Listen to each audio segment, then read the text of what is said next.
Today we are going to look at a training method again. So we're going to go through two opposing views. So training to failure versus training with reps in reserve, keeping some reps in the tank, or off of an RPE, a rate of perceived exertion, which would mean you would always train at a certain percentage rather than going toward max every time.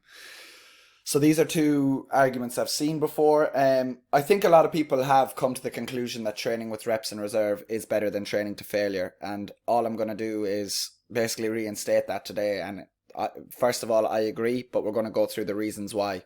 This was something that I could have done a lot on because I have a lot of studies banked away on different do's and don'ts and for and against for both. But I kind of thought, let's keep this simple. As I'm trying to do with all the videos, let's keep it below a certain time, and let's go through, I suppose, my rationale as to why I think one is better than the other.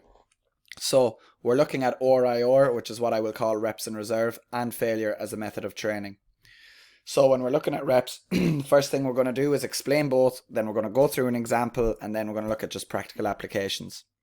So some notes before we start.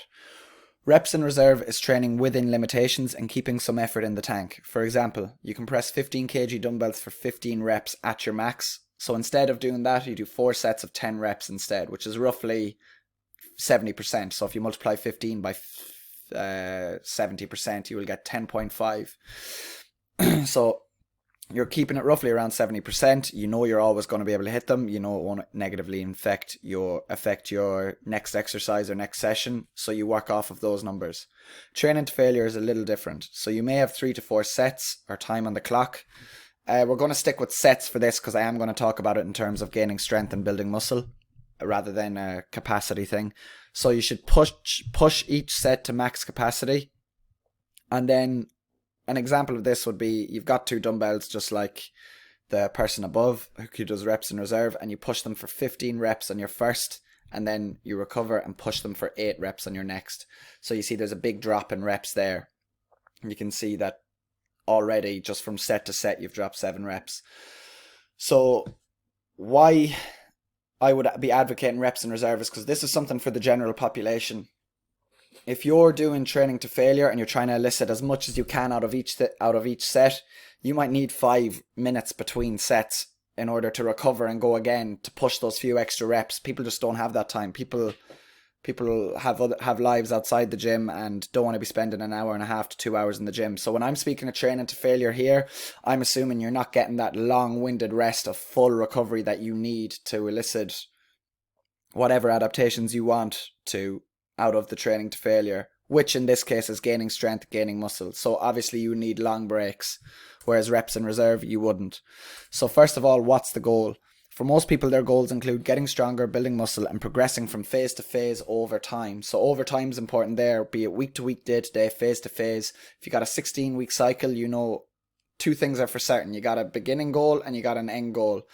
Or you have your starting point and your end goal, and you need to build the blocks between that. So what you don't want to do is suddenly hit panic mode and just think you're going to train to failure, get a good pump, and elicit all of these strength adaptations off of it. Might work well for a few weeks, but where do you go once you've hit a slump? There's no real progression to it.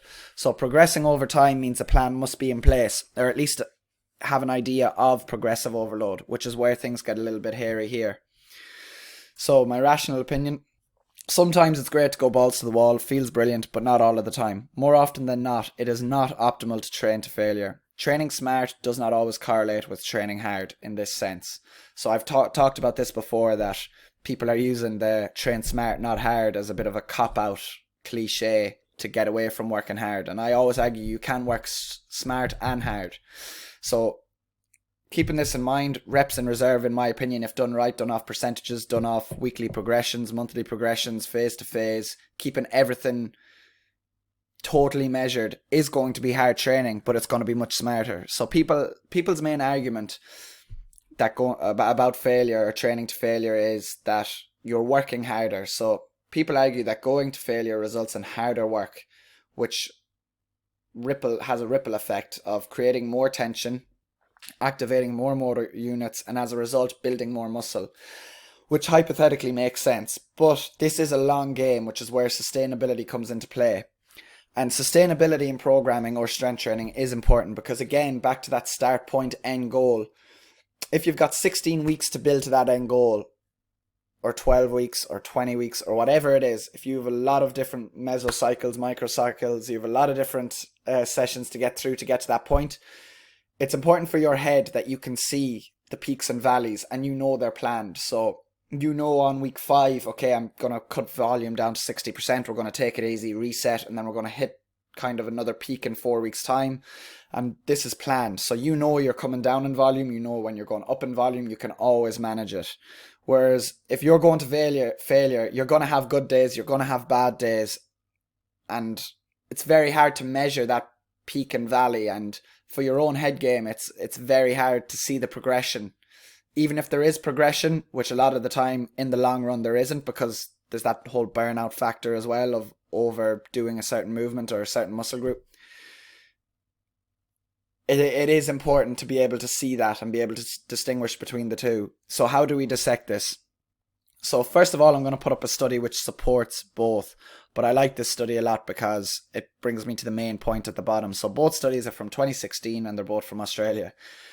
The two journals they're in, I'll just name them: Discipline of Exercise and Sports Science in Australia and the Centre for Human and Applied Physiology in Australia. So both studies showed that stopping a few reps shy of failure results in similar increases in muscle size and strength as failure training. So this showed that failure training has a place.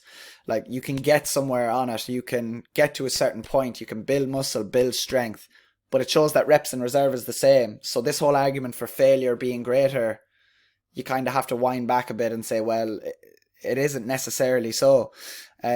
So working with weights, which again, this will push back the main argument, working with weights as high as 80% of your 1 rep max will and can activate all of the motor units you're trying to activate by going to failure. And that is often the main argument of going to failure, is people say, which I don't know where it came from, but the main argument I see about going to failure is all your motor units are being activated, whatever that means. But this study did claim that working as high as 80% has the same benefit. So in my opinion, what's the point of going to failure if you can elicit the same thing for less work? So the example I'm going to use is a 15 kg chest press. So that's 15 kg each hand for 3 sets. So we're going to look at athlete A, who trains to failure, and athlete B, who keeps reps in reserve. So athlete A, they're both doing the same thing, 3 sets. First set hits 10 reps, takes a good long break, 7 reps in the next, good long break, 5 reps in the next, 22 reps overall. Now, if you were to do this in a time scale where you might only have 40 minutes in the gym, you mightn't rest that long. And this might actually look like 10 reps, 6 reps, 3 reps, which I've seen before when rest is controlled between a minute and 2 minutes. Like, the drops are huge. Whereas I was a bit nice here with the drops. I kind of assumed they took a good bit of a break there. Athlete B, they know their numbers, working off percentages. They hit 8 reps for every set. Their total volume is 24 reps, 2 extra reps than the failure. So considerations for athlete A. They feel great and pumped. That's the first thing. Brilliant. But it may affect the next movement or next exercise selection. So although you've pushed the boat out really far in your first exercise, great, you've gone to failure, you're feeling great, that is going to have a negative impact on your next movement and the movements thereafter in the session, because having gone to failure and not recovering, not having the time or not allocating enough time to the recovery between sets and reps or not measuring it properly means you are going to negatively impact the next few exercises. It's like if you're on the pitch, again bringing it back to GA, it's like if you're on the pitch and you're doing all out max sprints and then you go to do something else without recovering, you're going to be fatigued, you're not going to get the most out of it. So tracking becomes difficult, which means progression may take a hit. Again, very hard. I'll talk about this down below in linear progression, but it's very hard to measure these things because of good weeks, bad weeks, hitting different numbers, and oftentimes the progression isn't as linear and isn't as planned. So not only is the next exercise affected, but the next day may be impeded due to a lack of recovery and inability to perform at 100% the next day or the next training session, whenever that be. So we see that it can affect from 48 to 72 hours after you do the session. If you're going to failure, it can affect you that much. Just as if you're doing max effort sprints for your sport, they say take that 72-hour window to fully recover and hit it again. So that's 3 days. Like if you're taking 3 days out that you're not going to get the most from your next few sessions, then you need to really consider that. I have allocated so many light days to people, and even though they're able for more on that day, I want them to hit certain numbers the next day and the day after, and look at the volume throughout the week, throughout the phase, rather than just one single day. So again, another reason to skip over the training to failure. So linear progression is hard, which is what I mentioned above. You become dependent on mood, stress, and energy levels on the day of training. As 100% one week may be worse than 100% the next week, which is what is quite hard to deal with. I mean, if you have that chest press example that I did and you hit the 10, 7, 5 reps, and then the next week you've had sweet F all sleep, you are stressed, your child is sick, you come in, you just don't hit the same. Maybe your total volume was 22 reps, now it's 18 because you're going to max. Then you're really not progressing. Whereas at least no matter how stressed you are, you can hit 70% to 80% for your given reps. There is this kind of minimal effect that you can hit these numbers regardless and still progress over time. So what gets measured gets managed. I do believe there is a time and a place for this, for failure, and I'm just going to go through a few examples. I don't use it that much. And look, I know people who use pyramid sets and I know people who use top sets. These are different things. I know people who train to failure or who have their clients train to failure and get great progress with them. It's just not something I do, and it's not something that I encourage that much. But I do have some exceptions. So these include competition. Obviously, in competition, you do whatever it takes if it includes going to failure. Small muscle groups at the end of sessions. I really don't mind if you want to blow out your triceps, or obviously not blow them out, but if you want to get a pump at the end of a session on a small muscle group. So that only includes one muscle group and not a lot of them, like a compound movement and one joint, something that's not going to negatively affect the next day. Obviously, I'm not going to get you to blow out your triceps on a Monday and go for max benching on a Tuesday, but you get the point. Measuring benchmarks is important, so finding out your max push-ups, max pull-ups, your best times, this, that, and the other, how many reps, your 1 rep max. These are important. Obviously, you can go towards failure there because you're not going to do that for a long time again until you test. And then, of course, there's building some resilience for your mentality, as long as it's controlled. So there's this old adage, especially in Ireland, where people, or this old culture of, getting mentally strong to get fit and things like this. I think that's going now, which I'm very happy to see going, but I do think there's a time and a place for it.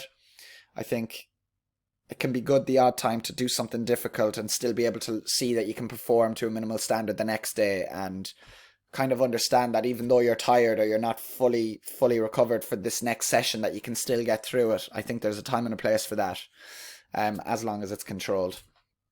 So training methods and considerations complete. Just looking at reps today and the main argument of reps in reserve versus training to failure. Thank you.